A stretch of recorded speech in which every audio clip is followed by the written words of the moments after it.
With affordability issues rising and home ownership becoming more and more challenging, I've seen a lot of suggestions lately stating that buying a property now for your kids may actually be a better investment than a savings account. Could real estate investing become the replacement for institutional banking? If you have kids, you've probably given some thought to the future and what paying for higher education may look like. There are so many options. You can start by setting up a traditional savings account, but the amount of interest you'll earn on that money is so small that I think many people would argue there's a way to make your money work smarter. In Florida, there's Florida Prepaid, which allows parents to lock in tuition prices and prepay for college. You can start it at any time, but the earlier the better, because the year that you started in is the amount of tuition you're going to pay annually. You prepay it along the way, so if you start when they're 6 months old, you're going to have 18 years to pay off that tuition, whereas if you wait till they're 10, you're going to have to do it in double time. Some people would say that this plan has some flaws because if your child decides to go out of state, or maybe they decide to go into a vocation that doesn't require a four-year degree, you're somewhat limited. Yes, you get your money back, but then you don't have anything to show for it.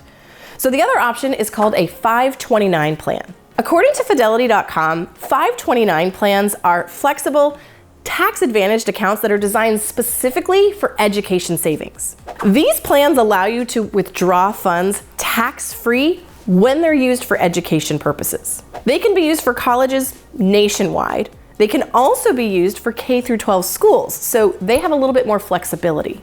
One downside is that not all states provide 529 plans. Florida does, though.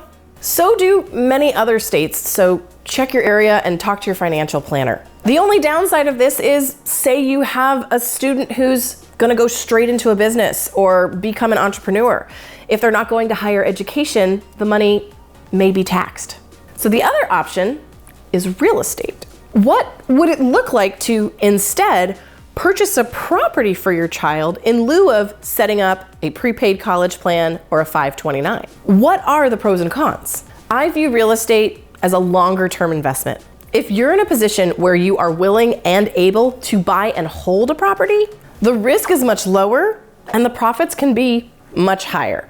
That's not to say that short-term investing or flipping is wrong or a bad idea, but if you're trying to save for your kids' college, a longer-term investment is going to have less risk overall.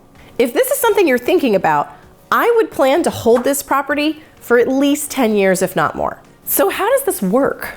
Conceivably, you would purchase an investment property. Or perhaps you're living in a property that you turn into an investment and buy another house to move into.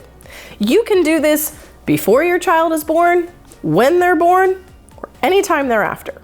The longer you have the property, however, the more money you stand to make. If you own an investment property, there are some tax savings that you can take advantage of. Be sure to check with your CPA about what you should or shouldn't be claiming. Things like depreciation, any supplies that you have to buy for the house, or even property taxes are all items that you should consult your accountant about. The goal is that you purchase a property, put a tenant in it, and then let that tenant pay your mortgage for you. Two things are happening. First, a stranger is paying your mortgage and essentially buying the house for you. Second, the property is gaining in value. Real estate appreciates over time. So over time, you have somebody paying down the mortgage while the property is increasing in value, and thus your wealth is increasing because your equity is growing. As a real estate professional, it's only fair that I also open your eyes to the fact that owning an investment property comes with costs. If you hire property management, that's a fee. You're going to have repairs done, overall maintenance, and make sure that you're accounting for a reserve fund because things like roofs and HVACs have a certain life expectancy. So if you're not putting money away from that, it could really hit you hard. You have the investment property, you've been maintaining it. Let's fast forward to the moment when it's time for your kid to either go to college, start a business, or otherwise tap into that money.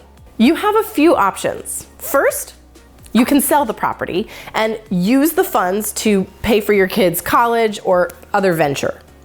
However, talk with your CPA because there are some tax implications you need to pay attention to. The second option is to borrow money from the property. You can refinance or do some kind of equity line of credit to take money out of the property while still maintaining it as an investment. The third option is to just use the cash flow of the property to pay for the expenses. This is where timing comes into play. The longer you own the property, the more potential cash you have to use. So if you've only owned the property for a few years, your cash flow may not be enough after mortgage, taxes, and expenses to cover your kid's venture. But if you've owned it for a long time and say the house is paid off, the cash flow may be enough to maintain the investment and pay for whatever your kid wants to do. Let's pull a real life example.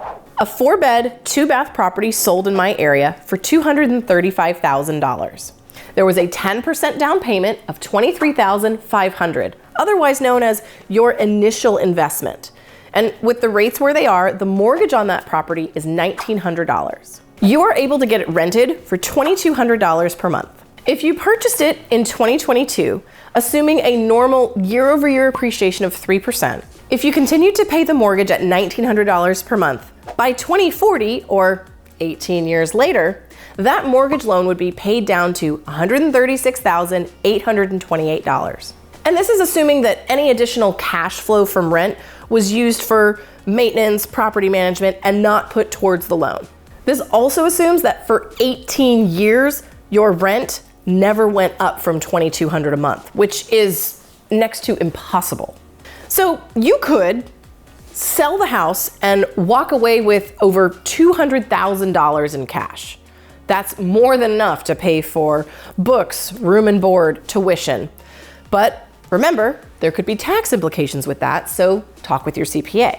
You could also refinance the home to take money out for school while maintaining the property as an investment and allowing that wealth to continue to grow for you.